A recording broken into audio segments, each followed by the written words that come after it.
자, 이제 가도록 할게요.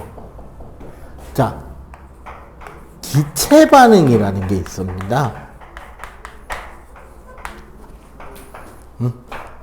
기체 반응이라는 거는 반응물이랑 생성물이 모두 뭐인?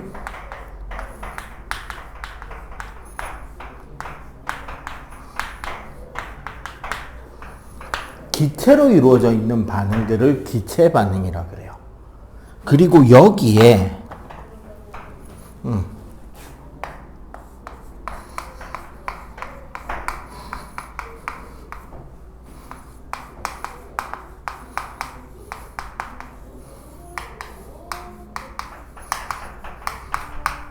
게이리 삭이라는 과학자가 기체 반응 법칙이라는 걸 발표해요.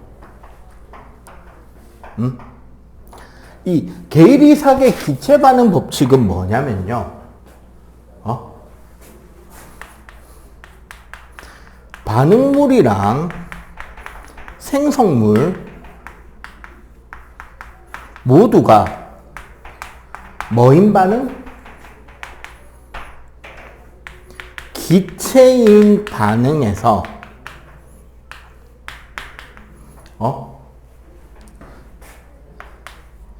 반응물, 생성물 사이에는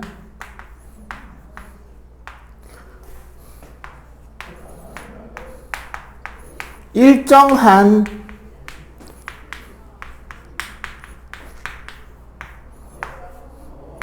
부피비도 성립하더라는 거예요. 질량비가 아니라. 단 조건이 뭐를 같다고 할 때? 온도와 압력이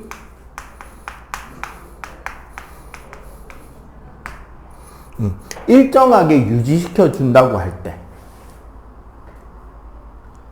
실험적으로 이런 규칙성을 찾은 거예요. 실험에서 발견한 규칙성이고 그 규칙에 오류가 없으면 우리는 법칙이라고 합니다. 그런데 이제 여기서 문제가 되는 게 하나가 나왔어요. 자, 이게 왜 문제인지를 우리가 이해를 하려면 중요한 게 뭐냐면, 지금부터 우리는 분자라는 개념을 잠깐 까먹어야 돼요. 분자라는 개념을 잠깐 까먹고, 원자만 있는 상태라고 생각해야 돼. 기체들은 원자로 구성되어 있고, 원자들이 서로 멀리 떨어져 있는 게 기체 상태라고 생각을 해야 된다고. 왜? 이 과정을 통해서 사실 분자라는 개념이 확정된단 말이야. 그래서 자, 수소와 산소가 반응하면 기체 상태에 수증기가 만들어지잖아요. 이게 우리 지난 시간에는 질량비를 배웠죠. 몇 대 몇 대면? 1대 8대 9. 그런데 이거를 실험으로 했더니 부피비가 2대 1대 2가 나오더라는 거야. 그래서 기체들은 입자로 이루어져 있고 입자와 입자 사이는 간격이 매우 머니까 수소 2부피에 산소 1부피가 더해지니 뭐가? 수증기가 2부피 만들어지더라잖아. 이거를 모형으로 그려봤더니 봐봐. 수소 2개에 산소 하나를 합했더니 물 2개가 나와야 되잖아. 그랬더니 무슨 문제가 된다? 수소는 각각 하나씩 넣어주면 되는데 산소를 어떻게 해야 되는 문제가 생기는 거야. 이거 뭐 냉면집에 계란도 아니고 산소 원자를 어떻게 해야 된다? 반 쪼개서 줘야 되죠. 근데 요 부분이, 그러니까 기체 반응 법칙 발표되기 전까지 우리 질량 보존 일정 성분비 법칙까지 발표됐잖아요. 요 과정까지의 원자의 개념을 정지한 돌턴이라는 학자가 말한 원자라는 것은 이런 것이다라는 것이 돌턴의 원자설의 위배가 됩니다. 뭐라 그랬냐면 첫 번째는 원자는 더 이상 쪼갤 수 없다. 두 번째는 같은 원소인 원자는 성질이 일정하다.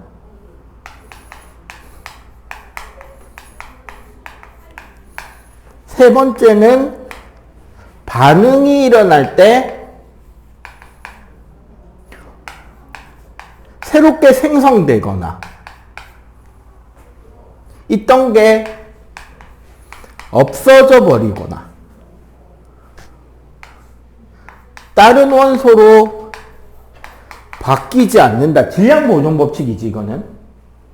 그리고 네 번째, 화학 반응이 일어날 때 반드시 일정한 개수비를 유지한다. 일정 성분비 법칙이잖아. 요게 성립한다라고 정리가 돼 있고 그때까지 이 네 가지는 법칙처럼 아무런 문제 없이 가고 있었단 말이야. 근데 여기에는 지금 뭐를 한 거야? 산소 원자가 쪼개졌죠. 원자설 1의 위배가 되는 거야. 그렇다고 아니면 그냥 봐봐. 여기에 산소 원자에 수소 원자를 붙여서 우리가 알고 있는 물처럼 만들면 여기는 뭐가 채울 건데 라는 문제가 생기는 거죠. 맞지? 둘 다 안 맞잖아. 그래서 이런 문제가 부딪혀 왔을 때 누가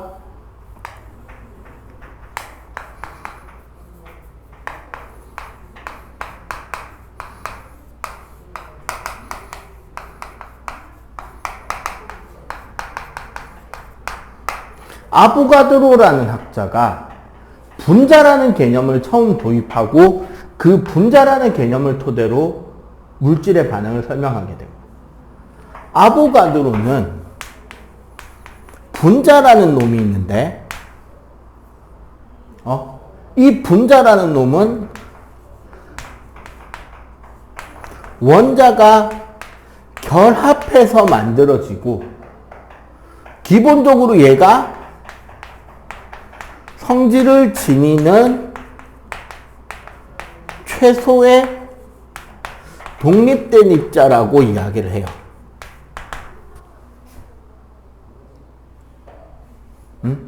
그래서 이 분자라는 개념을 바탕으로 아보가드로는 온도와 압력이 일정할 때 모든 기체는 여기서 모든 기체는 같은 말은 뭐죠? 종류에 상관없이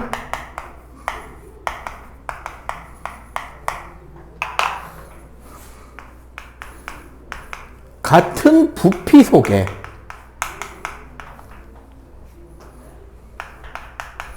같은 개수의 입자, 여기서 말하는 입자가 분자를 존재한다라고 이야기를 한 거야. 그래서 이 분자라는 개념을 새롭게 도입을 하면 봐봐. 두 부피에 한 부피를 더해서 두 부피가 나왔다는 소리잖아. 수소도 이렇게 원자로 존재하는 게 아니라 수소 원자 두 개가 이렇게 결합한 수소 분자. 여기 산소도 어떻게 산소 원자 두 개가 결합한 산소 분자라고 생각해 보면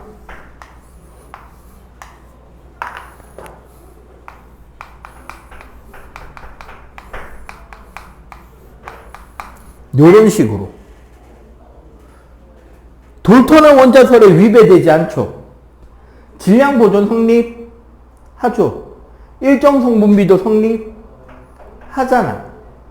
그렇게 됐을 때 요거를 적으면 얘가 드디어 2H2인 거야. 더하기 얘는 뭐? O2가 될 거고 그게 어떻게 된다? 2H2O가 되고요. 여기에 보면 여기 개수비 있잖아. 2대 여기 생략된 1대 2. 얘가 뭐가 된다? 결국 개수비가 분자수의 비고 얘가 부피비인데 뭐는 아니다? 질량비는 아니다. 그럼 쌤 질량비는요? 질량비는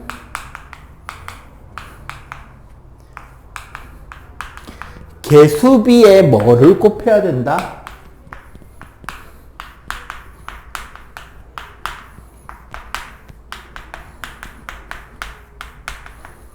그 우리 지난 시간에 수소는 1, 뭐 탄소는 12 해서 배운 거 있잖아. 그 분자식량을 곱한 것이 뭐가 된다? 질량비가 되더라. 라고 정리가 되는 겁니다. 오케이? 이해되죠? 요거 일단 필기. 자, 자, 화학 반응열에 대한 이야기입니다.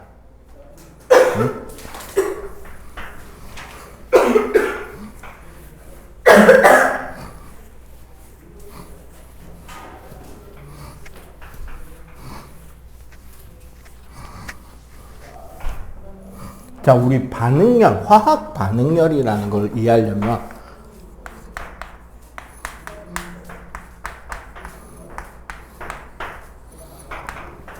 그 약간 물리스러운 접근인데요. 아무래도 선생님이 이제 메인이 물리다 보니까, 그죠? 화학 에너지라는 것의 개념을 정확하게 이해하면 접근이 좀 쉬워요. 화학 에너지라는 건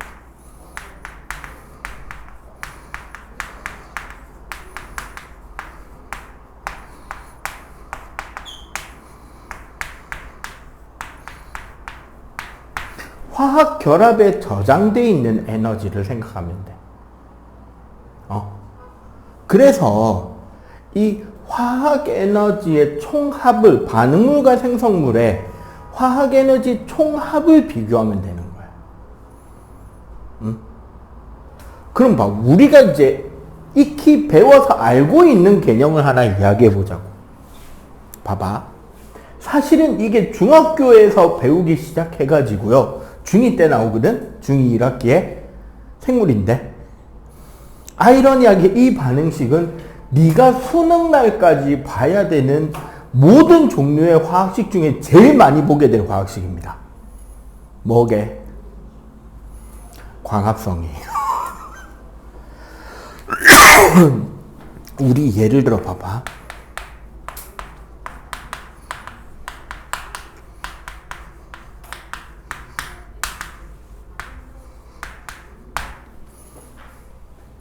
광합성하고 호흡이라는 게 있죠. 광합성은 이산화탄소 6개에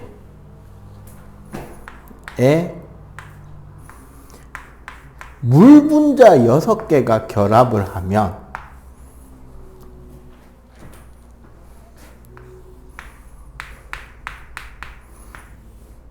얘가 포도당이거든. 포도당을 만들고 뭐가 생긴다? 산소가 생겨요. 이 반응이 진행되기 위해서는 뭐가 여기에 들어가야 된다? 태양의 빛에너지를 흡수한다는 거지. 그럼 우리 요 반응을 보자고. 그럼 요 반응에서 결국 얘네 둘의 에너지 합계랑 얘네 둘의 에너지 합계는 얘네들이 크다는 거죠. 왜?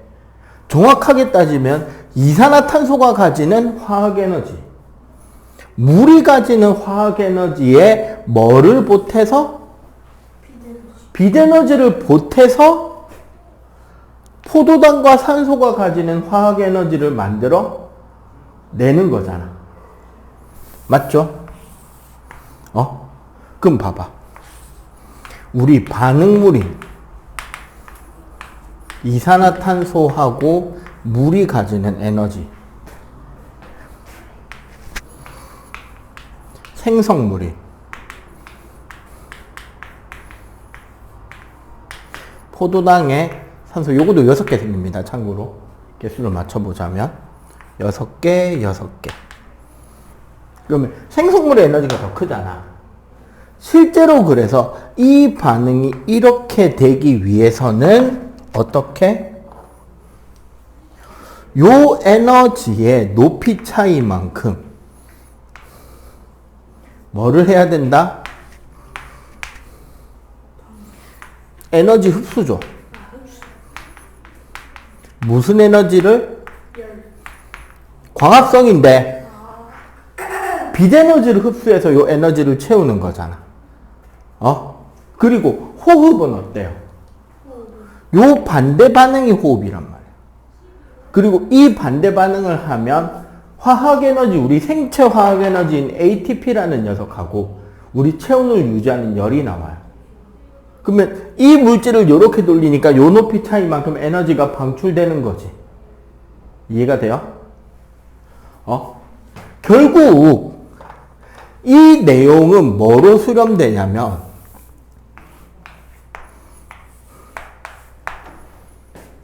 개화 주위, 우리 1학년 맨 처음에 배운 개념이 있었잖아. 상태 변화와 열 에너지.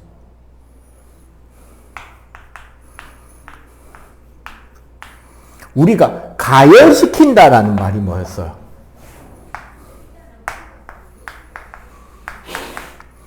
열 에너지를 밖에서 집어넣는 게 가열시키는 거잖아. 안에 있는 열 에너지를 밖으로 끄집어내는 게 냉각시키는 거죠.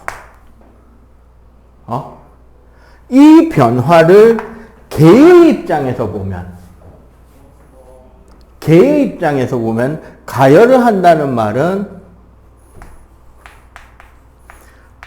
흡열 과정이죠. 열을 흡수하는 과정이지. 냉각시킨다는 것은 무슨 과정이다? 발열 과정이었고. 그래서 어떻게 된다? 흡열을 하였기 때문에 주위의 온도는 내려갔죠. 발열을 하였기 때문에 주위의 온도는 높아졌단 말이에요. 그러면 요걸 요렇게 잘라서 보자. 화학 반응에서 흡열 반응, 발열 반응은 결국 에너지 차이로 볼 수 있다는 거지. 그죠? 흡열 과정이라는 건 결국 뭐다? 흡열이라는 것은 반응물의 에너지보다 생성물의 에너지가 많은 거. 그럼 발열 반응은 반응물의 에너지가 많고 행성물의 에너지가 작은 거. 그래서 그 차이로 뭐 한다? 열을 흡수하고 이 차이만큼 뭐 한다? 그렇지. 열을 방출하게 되죠. 그리고 이게 열을 흡수한 건지 방출한 건지 알아보기 제일 좋은 방법은 주위의 온도 변화가 어떻게 되고 있느냐를 체크해 보면 된다라는 거야. 이해가 돼요? 그럼 우리가 봐봐.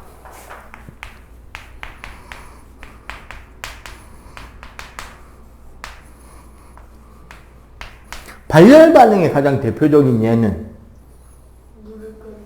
연소죠. 물을 끓이는 거는 누구 입장에서 보느냐에 따라 다른 거야. 내가 연료를 태우는 건 발열 반응이죠. 물 입장에서는, 물이 끓어오르기 위해서는 열을 흡수하는 거란 말이야. 연소 반응, 연료를 태우기 위해서 뭐와 결합시키는 거야? 산소와 결합시켜서 빛과 열이 나는 것이 연소 반응이잖아. 네. 그럼 여기서 산소와 결합하는 반응을 뭐라고도 하냐면 각종 산화 반응들이 있단 말이야. 응? 그럼 이 산화 반응에는 뭐가 있다? 이거 부식이라 그래요.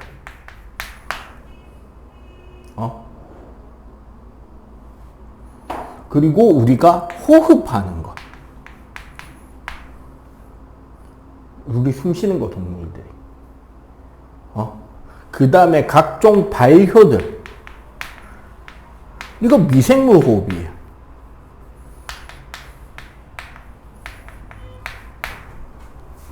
응? 그리고 중화 반응이 있습니다. 이제 지금은 고등학교 과정에 가서 배우게 되는데요. 산과 염기를 섞으면 열이 납니다. 그 다음에 우리 속고가 굳을 때 운동하다가 깁스해 보면은 깁스 될 때 어떻게 돼? 깁스가 굳어갈 때 뜨뜻하거든. 그 다음에 우리 상태 변화라면 액화, 응고, 승화 이런 것들도 여기에 속하겠죠. 이거 말고 또 거기 발열 반응이라고 되어 있는 예시들이 있나? 없죠. 연소, 녹쓰는 과정. 응? 그럼 뭐 흡열 과정은?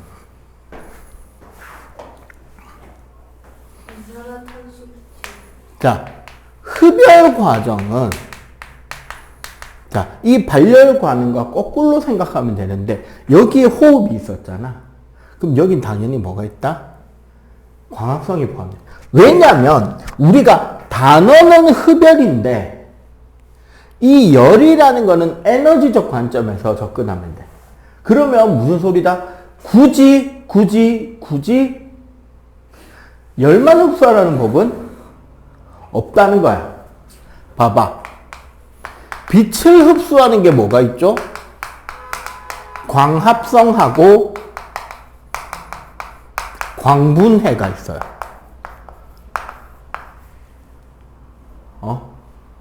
전기를 흡수하는 게 있죠. 뭐? 전기분해. 물의 전기분해 이런 것들. 그 다음에 우리 열을 흡수하는 거. 열분해.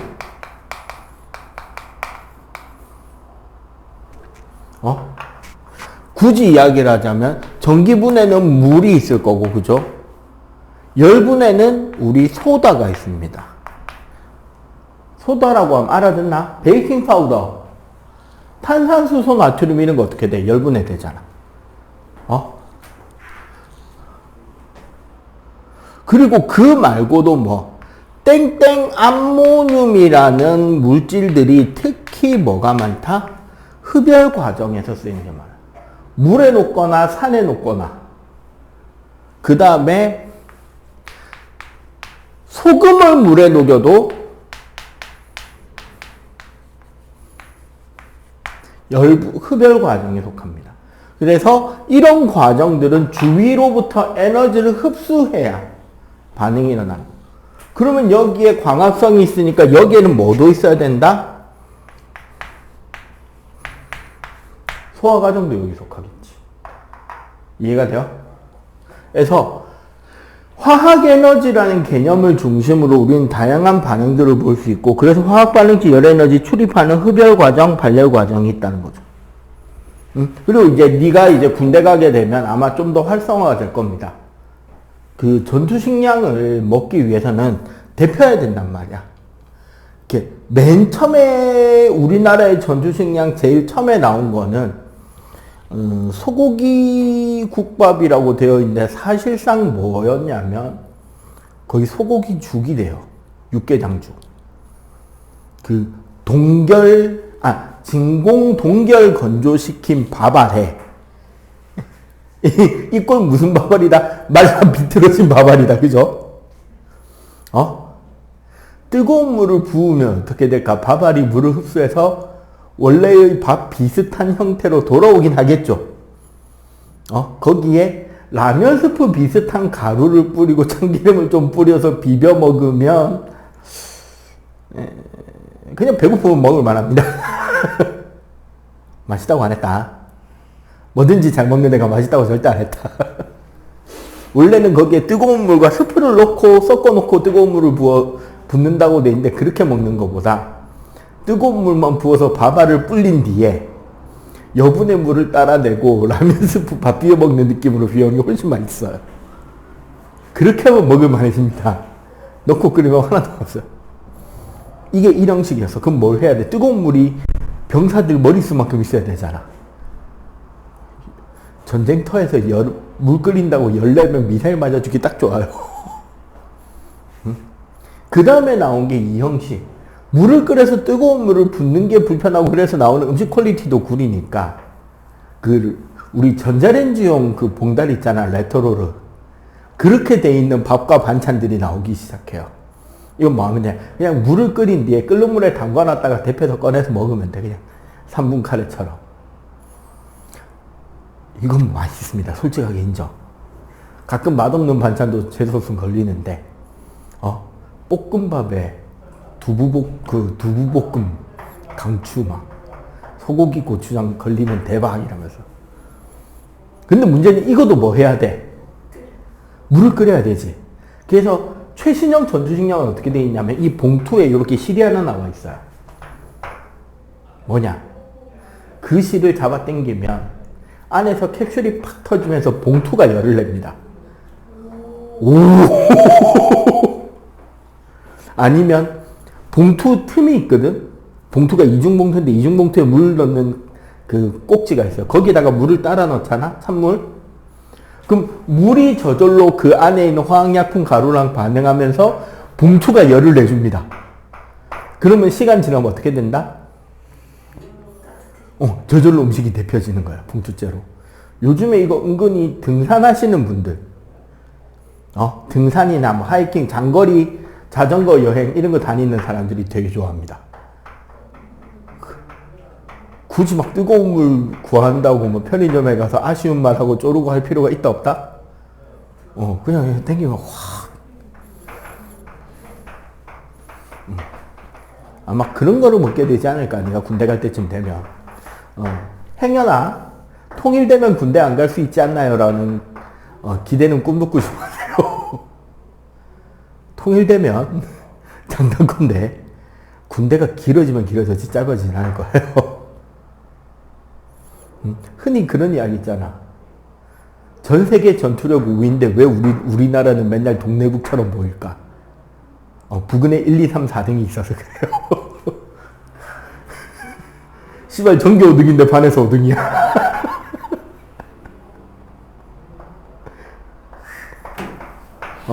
그게 우리나라의 상태입니다. 우리나라 약해 보이죠? 우리나라 전투력, 경제력이랑 전투력 그대로 갖고 유럽 한가운데 갖다 꽂아놓잖아?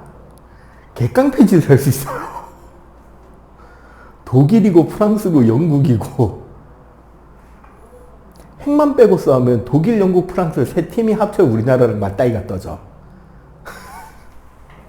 근데 문제는 우리나라 뒤에는 세계 1등 미국이 있고 우리나라랑 맞서 싸우는 상대는 세계 2등 중국과 2등을 같이 노리는 중국과 소련이 있고 우리랑 동맹인 믿을 수 없는 우리 편인 일본이 있고